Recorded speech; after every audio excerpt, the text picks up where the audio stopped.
Miss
ماشاءاللہ کلام اعلیٰ حضرت بہت خوبصورت کلام، جب بھی سنا جاتا ہے پڑھا جاتا ہے بڑا ہی خوبصورت لگتا ہے۔ اللہ پاک بچے کی آواز میں برکت عطا فرمائے۔ علامہ صاحب معراج کی بات ہو رہی ہے، سرکار کی بات ہو رہی ہے، میں چاہوں گا آپ بھی معراج کے حوالے سے کچھ ایڈ فرمائیے۔ کوئی معراج کا خوبصورت واقعہ تو بہت وسیع ہے، ارشاد فرمائیے گا۔ امین والصلاۃ والسلام علی سید الانبیاء والمرسلین، اما بعد فاعوذ باللہ من الشیطان الرجیم، بسم اللہ الرحمن الرحیم۔ معراج نبی علیہ الصلوۃ والسلام یہ ایک عظیم تحفہ ہے اس امت کے لیے۔ اس تحفے کی جتنی بھی قدر کی جائے، جتنی بھی تعریف کی جائے، جتنا بھی اس کا شکر بجا لائے اتنا ہی کم ہے، کیونکہ الصلاۃ معراج المؤمنین کی نماز مومن کی معراج کہا گیا۔ جب یہ بات یہود و نصارہ تک پہنچی تو انہوں نے اعتراض کیا۔ یہودی حضرت علی رضی اللہ عنہ کی بارگاہ میں حاضر ہوئے اور کہا کہ آپ کے نبی صلی اللہ علیہ وسلم نے ارشاد فرمایا ہے کہ نماز مومن کی معراج ہے، کیا بھلا آپ کو کبھی معراج ہوئی؟ تو حضرت علی رضی اللہ تعالیٰ عنہ نے ارشاد فرمایا کہ رب کعبہ کی قسم، میں جب سجدے میں سر رکھتا ہوں دوسرے سجدے کے لیے سر نہیں اٹھاتا جب تک مجھے رب کا دیدار نہ ہو جائے، مجھے رب کی معراج نہ ہو جائے، اس وقت تک میں پہلے سجدے سے سر نہیں اٹھاتا۔ تو یہ شان ہے مولا علی کرم اللہ وجہ الکریم کی، اور ان کو اللہ تبارک و تعالیٰ معراج عطا فرماتا ہے۔ اسی لیے فرمایا گیا کہ جب بندہ نماز میں کھڑا ہو تو اس طریقے سے کھڑا ہو کہ جیسے وہ رب تبارک و تعالیٰ کا دیدار کر رہا ہے، رب کی بارگاہ میں موجود ہے، جیسے ایک ادنا غلام اپنے بادشاہ کے پاس موجود ہوتا ہے، بادشاہ کے دربار میں موجود ہوتا ہے۔ اور اگر یہ تصور نہیں باندھ سکتا تو کم از کم پہلے تصور تو یہ کہ وہ یہ سمجھے کہ میں رب کو دیکھ رہا ہوں، رب کا دیدار کر رہا ہوں، یہ اول درجہ ہے۔ اور آخر درجہ یہ ہے کہ اگر اس کے ذہن میں تصور پیدا نہیں ہو پا رہا تو وہ یہ خیال کرے کہ رب تو مجھے دیکھ رہا ہے، میں رب کی بارگاہ میں حاضر ہوں، اپنی عجز و انکساری لے کے رب کی حضور حاضر ہوں. اللہ تعالیٰ میری اس معراج کو اپنی بارگاہ میں قبول فرمائے. کاش مجھے بھی معراج ہو جائے، کاش میری بھی نماز میں معراج شامل ہو جائے. واہ جی، بہت بہت شکریہ. اب مفتی صاحب، حضور معراج کر کر تشریف لائے، سب سے پہلے خبر کس کو ملی، اور جب خبر ملی تو ریئیکشن کیا تھا، ارشاد فرمائے گا. بسم اللہ الرحمن الرحیم. جب سرکار علیہ الصلوۃ والسلام معراج سے واپس آئے نا جی، تو یہاں پر کفار تک جب یہ بات پہنچی تو کفار تو کہنے لگے کہ یہ دل نہیں مانتا، ہم نہیں تسلیم کر سکتے، یہ جادو ہے معاذ اللہ. تو اللہ نے خود وعدہ کیا، اللہ نے خود ہی اس کی پاکی بیان فرمائی. پہلے قرآن کا انداز دیکھیں، سبحان، یہ لفظ سبحان جو ہے نا، یہ کلمہ تعجب ہوتا ہے. کسی بھی بات، کسی بھی واقعے کو مزید پختہ اور پکا اور اس کے اندر ابہامات کو دور کرنے کے لیے عربی زبان میں لفظ سبحان لگایا جاتا ہے. سبحان اللہ. اور جب اللہ نے لفظ سبحان لگا دیا تو اس کا مطلب یہ ہے کہ اس کے اندر شک کی گنجائش ہی نہیں ہے. اچھا، دوسری بات یہ ذہن میں رکھنا کہ میرے آقا امام الانبیاء نبی پاک علیہ الصلوۃ والسلام نے یہ نہیں فرمایا کہ میں نے کی ہے، رب نے فرمایا کہ محبوب کو میں نے کروائی ہے. پاک ہے وہ ذات جس نے سیر کرائی اپنے بندے خاص کو. اللہ قادر ہے نا، اللہ ہر چیز پر قادر ہے. ان اللہ علی کل شیء قدیر. اللہ پاک ہے، سبحان ہے کہ اللہ نے انسان کو طاقت دی کہ انسان سالوں کا سفر مہینوں میں، مہینوں کا ہفتوں میں، ہفتوں کا دنوں میں، دنوں کا گھنٹوں میں، گھنٹوں کا منٹوں میں، اور منٹوں کا سیکنڈوں میں کر رہے. اور جب رب قادر ہے ہر چیز پر، رب فرما رہے کہ میں نے سفر کروایا، تو پھر کسی کا کوئی اعتراض بنتا نہیں ہے. میں چاہتا ہوں کہ موقع میرے لیے غنیمت ہے. یہاں پر اہم ترین مسئلہ حضور نے آ کر بتایا کہ میں معراج کر کے آیا. کفار کہتے ہیں کہ جی عقل نہیں مانتی، سب سے پہلے بھاگ کر ہے صدیق اکبر رضی اللہ تعالیٰ. بھائی کوئی بندہ یہ کہ جی معراج ایک پل بھر کے اندر جو ہے لامکانوں سے ہو کے آ گیا، سدرا سے ہو گیا، تو کیا ایسا ممکن ہے؟ صدیق اکبر نے فرمایا ایسا تو ناممکن ہے. اچھا، انہوں نے کہا کہ اب معاملہ بڑا اچھا ہے. کہنے لگے آؤ جی، یہ بات تو پھر آپ کے پیارے نے کی ہے. صدیق اکبر رضی اللہ تعالیٰ نے فرمایا کہ سنو، اگر میرے مصطفیٰ کریم آقا نے یہ بات فرمائی ہے تو صدیق اکبر بغیر توقف کیے، بغیر غور و فکر کیے، اب بھی اور اسی وقت تصدیق کرتا ہے کہ میرے کریم آقا کی زبان سے جو نکل جاتا ہے رب قرآن بنا دیتا ہے. ان ہوا الا وحی یوحی. وہاں سے آپ کو یہ ملا کہ صدیق اکبر رضی اللہ تعالیٰ عنہ وہ صدیق اکبر ہیں. انہوں نے والذی جاء بالصدق وصدق بھی، جو سچائی کے ساتھ آئے، جنہوں نے تصدیق کی، وہ بھی سب سے بڑے سچے ہیں، اور جو تشریف لے کر آئے وہ بھی سب سے بڑے اعلیٰ ہیں. یہ ہمارے امام الانبیاء نبی پاک علیہ الصلوۃ والسلام کا شان ہے. کفار نے انکار کیا، اعتراضات کیے کہ ہو نہیں سکتا. پھر لوگ کہتے ہیں کہ دیدار پتہ نہیں ہوا کہ نہیں ہوا، سرکار کا کیا مقام ہے. لوگ یہاں پر کہتے ہوئے نظر آتے ہیں پتہ نہیں دیدار ہوا بھی ہے، دیدار باری تعالیٰ. اصل میں اس میں ہمارے عقائد کی کتاب ہے نا شرح عقائد، یہ 7ویں سال میں پڑھائی جاتی ہے. تو اس کے اندر باقاعدہ یہ ایک بحث ہے پوری. معتزلہ ہو گئے، دوسرے تیسرے انکاری ہیں رؤیت باری تعالیٰ کے، اللہ کے دیدار کے. جبکہ قرآن کریم نص قرآنی سے یہ بات ثابت ہے، وجوہ یومئذ ناظرہ الی ربہا ناظرہ. جب قیامت کے دن ہوگا اللہ مومنین کو جب اپنا دیدار کرا سکتا ہے، تو کیا امام الانبیاء کو دیدار نہیں ہوا؟ سرکار سے پوچھا حضور دیدار ہوا. قرآن کہتا ہے تم ایک مرتبہ دیدار کی بات کرتے ہو، وَلَقَدْ رَآهُ نَزْلَةً أُخْرَىٰ، کہ محبوب کو تو 2 بار دیدار ہوا ہے. اور 2 بار تو یہ خالی تعداد بتانے کے لیے ہے، محبوب کو تو متعدد بار دیدار ہوا ہے. تو جب سرکار گئے تھے، سرکار نے سر کی آنکھوں سے اللہ کا دیدار کیا. یہ ایک حدیث پاک روایت لے آتے ہیں کہ سوشل میڈیا کے دور ہے نا، کہتے ہیں دیکھیں جب میں عائشہ سے پوچھا کہ دیدار ہوا کہ نہیں ہوا. یہاں پر اس کی توجیحات ہیں، یہاں پر اس کی تطبیقات ہیں. ایک بات تو یہ ہے کہ یہ ممکن ہے کہ یہ روایت اس وقت کی ہو جب معراج ہوئی نہ ہو. تو سرکار علیہ الصلوۃ والسلام خود فرما رہے ہیں کہ میں نے اللہ کو دیکھا ہے اور ان سر کی آنکھوں سے دیکھا ہے. یہ ہمارا جو آج کا موضوع ہے، روحانیت اور معراج. یہ اس میں دونوں مسئلوں کو سمجھنا بہت ضروری ہے کہ روحانیت کیا ہے، معراج کیا ہے. ہمارے آقا کو جسمانی بھی معراج ہوئی ہے، روحانی بھی معراج ہوئی ہے. آج جب آپ اگر وقت ہوگا تو میں آپ کو روحانیت پر مزید بتاؤں گا. بالکل، ہم کچن کی طرف بڑھتے ہیں. کچن میں شیف نورین صاحبہ، ان سے جانتے ہیں کہ ان کی ریسیپی کہاں تک پہنچی. جی نورین صاحبہ. جی، ہم نے چوروز کے لیے پہلے پیسٹ بنایا. شیف بتائیے گا پیسٹ کیسے بنایا ہم نے؟ سب سے پہلے ہم نے اس میں آئل پانی ڈالا، اس میں بٹر ڈالا، شوگر ڈالی، پھر ہم نے اس میں میدا اور کارن فلور ڈال کے اس کا ایک بیٹر بنایا. بیٹر کو پھر ہم نے اپنے پائپنگ بیگ میں ڈال کے نوزل کے ساتھ پھر ہم نے کچھ اس طرح کی شیپ نکالی ہے. یہ ہمارا نوزل بیگ وہ ہے، پائپنگ بیگ ہے. یہ تھوڑا سا موٹا والا جو ہے، کیونکہ ہمارا بیٹر بہت موٹا ہے تو آپ کو جو پائپنگ بیگ ہے وہ بھی موٹا لینا پڑے گا سلیکون کا، تاکہ وہ پھٹے نہیں. ٹھیک ہے. جب یہ پیسٹ بنایا ہم نے ساس پین میں پانی، چینی اور کارن فلور اور میدا ڈال کے ہم اس کو پکایا. جب وہ ایک ڈو کی فارم میں آ گیا، ڈو نہ بالکل آٹے کی طرح سخت ہوگا اور نہ بالکل نرم ہوگا پیسٹ کی طرح، تو اس کو ہم نے ٹھنڈا کر کے ہاتھ سے مسل کے اور پھر ہم نے اس بیگ میں فل کیا اور پھر اس بیگ سے ہی ڈائریکٹ جو ہے وہ فرائنگ پین میں ہم نے چورو جتنے ہمیں لمبے رکھنے ہیں اتنا ہم نے کر کے اور اس کو پھر کینچی سے کٹ کر دیا سیزر سے. تو تقریباً ہمارے آج کے بیٹر سے تقریباً 5 چوروز جو ہے وہ بن گئے.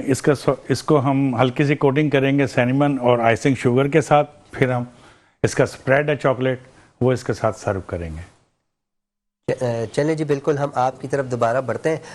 علامہ صاحب بھی موجود ہیں, کیسر صاحب بھی موجود ہیں, فیصل صاحب بھی ہمارے ساتھ موجود ہیں, آپ سے بھی ہم کلام سنیں گے. مفتی صاحب, مفتی زاہد اسلم صاحب, میں آپ سے جاننا چاہوں گا, آپ نے جیسے ارشاد فرمایا کہ ہمیں جاننا بہت ضروری ہے ہمارے لیے کہ روحانیت کیا ہے, معراج کیا ہے, میں چاہوں گا آپ اسے کنٹینیو کیجیے گا پلیز. بالکل, جس طرح کہ میں چاہتا ہوں کہ روحانیت کے نام پر نا بہت زیادہ ہمارے معاشرے کے اندر لوگ پریشانی کا شکار ہیں. اچھا, روحانیت میں بنیادی طور پر یہ بات سمجھیں کہ روحانیت جو ہے یہ حقیقی ہے. انسان اپنے ظاہر کا تو خیال کرتا ہے تو انسان اپنے روحانی معاملات کا بھی خیال کرے. اچھا, روحانیت لفظ روح سے بنی ہے اور روح تسکین کو کہتے ہیں, سکون کو کہتے ہیں, قلبی اطمینان کو کہتے ہیں. اور اس روحانیت کے اندر سب سے بلند مرتبہ یہ ہوتا ہے کہ انسان اللہ کی رضا کو حصول کرنے کے لیے ہر وقت کوشش کرتا رہے. اور مذہبی نقطہ نظر سے دیکھو نا تو یہ روحانیت اس کو کہا جاتا ہے کہ جب انسان عبادت کر کے, ریاضت کر کے, تقوی کر کے, پرہیزگاری کر کے, طہارت اور پاکیزگی کی اس منزل تک پہنچ جائے کہ جس منزل پر پہنچ کر انسان کو یہ فضیلت مل جائے کہ اس کا ظاہر بھی منور ہو, باطن بھی منور ہو. قرآن کریم میں اس کی طرف اشارہ کیا گیا ہے, سورۃ الاعلیٰ ہے, 30واں پارہ ہے, آیت نمبر 14 سے لے کر 19 تک ہے. قد افلح من تزکا وذکر اسم ربہ فصلی. بس میں اس کا مفہوم بتا رہا ہوں کہ تحقیق وہ نفس کامیاب ہے جس نے اپنے ظاہر اور باطن کو پاک کر لیا. اور پاک کیسے ہوتا ہے؟ وہ اللہ کے ذکر کے ذریعے ہوتا ہے. اور وہ اس طرح پاک ہوتا ہے کہ جب انسان کا مقصد دنیا کی زندگی نہ ہو بلکہ آخرت ہو. اور اس کے علاوہ قرآن کریم کے سورۃ الاحزاب کے اندر بھی موجود ہے. قرآن نے جا بجا یہ بات بتائی کہ اگر آپ اپنے روح کو پاک کرنا چاہتے ہیں, کامیابی حاصل کرنا چاہتے ہیں, فسبحان اللہ حین تمسون و حین تصبحون آمنوا اذکروا اللہ ذکرا کثیرا الذین آمنوا وتطمئن قلوبهم بذکر اللہ سیجعل اللہ مع الذین آمنوا. اس کا پورے کا مفہوم ایک جملے کے اندر یہ ہے کہ جب انسان کا تعلق, قلبی تعلق میرے رب سے مضبوط ہو جاتا ہے تو اس کے روح جو اندر کے معاملات ہیں, باطن کے معاملات ہیں, وہ پاک اور صاف اور شفاف ہو جاتے ہیں. جب بندہ اس منزل پر پہنچ جاتا ہے تو پھر رب فرماتا ہے کہ بندے تو جب عبادات اور تقوی کے ذریعے اس منزل پر پہنچ جائے, میں اللہ تیری آنکھیں بن جاتا ہوں, ہاتھ بن جاتا ہوں, کان بن جاتا ہوں.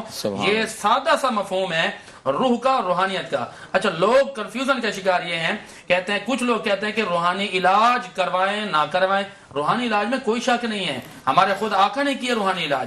حضور خود بیٹھ کر دم و درود کیا کرتے تھے. حضور نے خود کیا اور خود بتایا. نسائی کے اندر خود میں نے پڑھایا ہے, میرے شاگرد نے ابھی حال ہی میں دورے کی کلاس میں پڑھایا. نسائی شریف کے اندر باقاعدہ کتاب الاستعاذہ ہے, اس کے اندر باقاعدہ یہ وظائف بتائے گئے ہیں. سرکار علیہ الصلوۃ والسلام چاروں کل کے بارے میں بتایا کرتے ہیں, یہ پڑھا کریں. تو یہ پڑھنا درست ہے, دم درود کروانا درست ہے, لیکن کروائیں ان سے جو اہل علم ہوں, جو تقوی والے ہوں, پرہیزگاری والے ہوں, علم سے بڑی گہرا مطالعہ رکھتے ہوں. تو جب آپ یہاں تک پہنچیں گے تو روحانی علاج کرانے میں کوئی قباحت نہیں ہے, لیکن روحانی علاج انہی سے کروائیں جو اہل علم. بالکل, بہت خوب مفتی صاحب, یہ آپ نے ہمارے دل کی بھی بات کی, سب کے دل کی بات کی, آپ کا شکریہ. شیف نورین صاحبہ کی طرف بڑھتے ہیں, جاتے جاتے ان سے بھی کمنٹس لیتے ہیں اور ان کی ریسیپی یقیناً اختتام کی جانب. جی بتائیے گا. ہمارے جو چوروز ہیں وہ آلموسٹ ڈن ہے.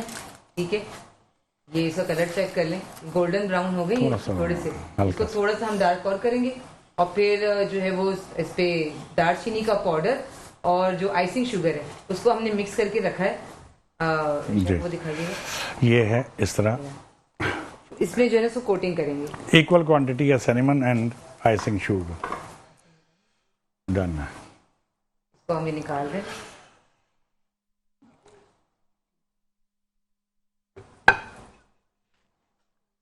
جی آپ کی ریسیپی ریڈی ہو گئی ہے. جی جی جی الحمدللہ. پھر چلیں جی, بہت بہت شکریہ. آپ کا بھی پروگرام وائنڈ اپ ہونے جا رہا ہے. ہم ناظرین ہمیشہ کی طرح دل کی گہرائیوں سے آپ کا بھی شکریہ ادا کرتے ہیں. علامہ صاحب ہمارے ساتھ, مفتی زاہد صاحب موجود تھے, علامہ قیصر صاحب موجود تھے. دل کی گہرائیوں سے شکریہ, سب کا شکریہ. جاتے جاتے ہم نعت مصطفیٰ صلی اللہ علیہ وآلہ وسلم سنیں گے. فیض طیبہ ٹریول والوں کا بھی دل کی گہرائیوں سے شکریہ, وہ آپ ہمارے ساتھ تھے. انشاءاللہ ہر فرائیڈے کو ہمارے ساتھ رہیں گے. میں اپنی جانب سے اجازت چاہوں گا اور انشاءاللہ پروگرام کا اختتام نعت مصطفیٰ صلی اللہ علیہ وآلہ وسلم سے فیصل صاحب سے گزارش کروں گا نعت مصطفیٰ صلی اللہ علیہ وسلم پیش فرمائے. جی فیصل صاحب. نبی کا لب پر جو ذکر ہے بے مثال آیا کمال آیا جو ہجر طیبہ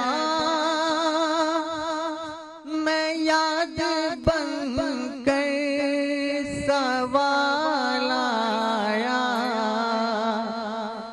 کمال آیا